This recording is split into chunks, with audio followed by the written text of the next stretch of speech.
Bismillahirrahmanirrahim. Assalamualaikum warahmatullahi wabarakatuh. Perkenalkan, nama saya Rosi Yulia. Di video ini saya akan menjelaskan secara singkat tentang algoritma supervektor mesin atau yang disingkat dengan SPM. Algoritma supervektor mesin atau SPM dikembangkan oleh Buser-Goyen-Vapnik. Pertama kali dipresentasikan pada tahun 1992 di Annual Workshop Complication Learning Theory. Konsep klasifikasi dengan supervektor mesin adalah mencari hiperplane terbaik yang berfungsi sebagai pemisah dua kelas data. Ide sederhana di SPM adalah memaksimalkan margin, yang merupakan jarak pemisah antara kelas data. SPM mampu bekerja pada dataset yang berdimensi tinggi dengan menggunakan kernel trig. SPM hanya menggunakan beberapa titik data terpilih yang berkontribusi atau supervektor untuk membentuk model yang akan digunakan dalam proses klasifikasi. Cara kerja SPM. Yang pertama, class separation.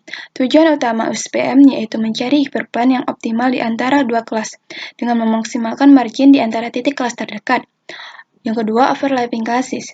Data yang terletak pada bukan kelasnya dari margin diskriminan akan dikurangi pengaruhnya. Yang ketiga, non-linearity. Data diproyeksikan pada umumnya di ruang dengan dimensi yang lebih tinggi di mana data secara efektif dapat dipisahkan secara linear. Yang ketiga, problem solution. Keseluruhan tugas dapat diinformasikan sebagai masalah optimasi kuadratik yang dapat diselesaikan dengan teknik yang sudah diketahui. Berikut adalah 3 istilah yang ada pada algoritma SPM. Yang pertama itu supervektor, yang kedua margin, yang ketiga hiperplane. Dalam SPM, objek data terluar yang paling dekat dengan hiperplane disebut supervektor. Sedangkan hiperplane adalah sebuah fungsi yang dapat digunakan untuk pemisah antara kelas. Hiperplane yaitu garis yang membentang antara dua bagian dua kelas, yaitu garis yang ini disebut hiperplane. Yang ketiga itu margin. Margin adalah jarak antara supervektor ke hiperplane. Selanjutnya itu tahapan algoritma SPM. Yang pertama itu menvisualisasikan data. Yang kedua, meminimalkan nilai margin. Yang ketiga, mencari persamaan hiperplane. Yang keempat, memvisualisasikan hiperplane. Yang kelima, melakukan pengujian data. Yang keenam, melakukan klasifikasi. Contoh soal. Pada data di atas terdapat 4 titik yang terdiri dari titik X1 sebagai garis X dan X2 sebagai garis Y, di mana data tersebut memiliki dua nilai, yaitu nilai 1 dan negatif 1. Untuk melakukan proses tahapannya, pertama yaitu memvisualisasikan data. Data pada tabel tersebut kita visualisasikan dalam garis seperti ini, yaitu yang mana nilai 1 kita simbolkan dengan kubus berwarna orange dan nilai negatif 1 kita simbolkan dengan gambar warna biru ini. Selanjutnya yaitu meminimalkan nilai margin. Meminimalkan nilai margin menggunakan rumus setengah W kuadrat sama dengan setengah W1 kuadrat ditambah W2 kuadrat. Dengan syarat yaitu YI X1 dikali W tambah B dikurang 1 lebih besar daripada 0, di mana I adalah 1, 2, dan 3.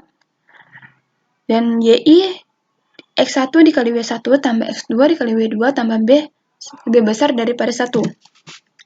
Selanjutnya mencari persamaan hiperplane. Sebelum mencari persamaan hiperplane, maka kita akan memasukkan data dari soal tersebut, yaitu 1 dan yang pada tabel ini, ke dalam rumus syarat, yaitu Y1 YI X1 dikali W1 tambah X2 tambah W2 dikali W2 tambah B. Kita masukkan data pertama yaitu 1, di mana X1-nya 1 dan X2-nya 1. Kita kalikan dengan W1, maka jadinya W1 dikalikan dengan W2 jadinya 2, jadi ditambah B. Maka hasil persamaannya sebagai berikut.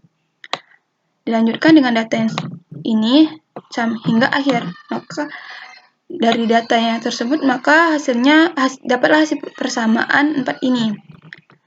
Dari hasil persamaan 4 ini, kita akan menentukan nilai W1, W2, dan B.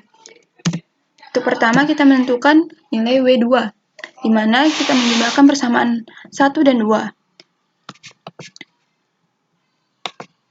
Di sini kita akan mencoret W1 habis, dan juga B, tinggal W2, W2 sama dengan 2, W2 sama dengan 1.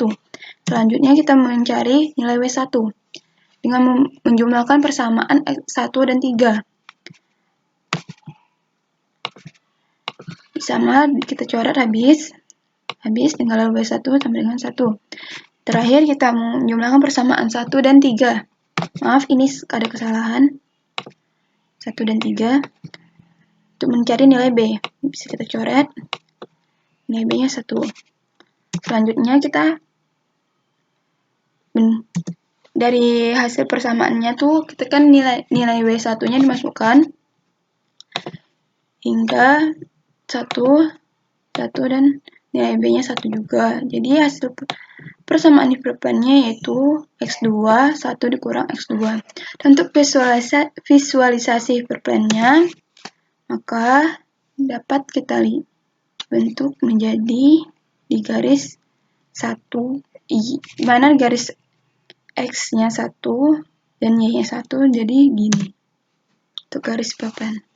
Sekian penjelasan saya tentang algoritma supervektor mesin. Apabila ada kesalahan, mohon maaf karena saya juga masih belajar. Dan untuk jika ada saran ataupun kritik, boleh beri di kolom komentar. Jangan lupa untuk like, share, dan komen. Terima kasih. Wassalamualaikum warahmatullahi wabarakatuh.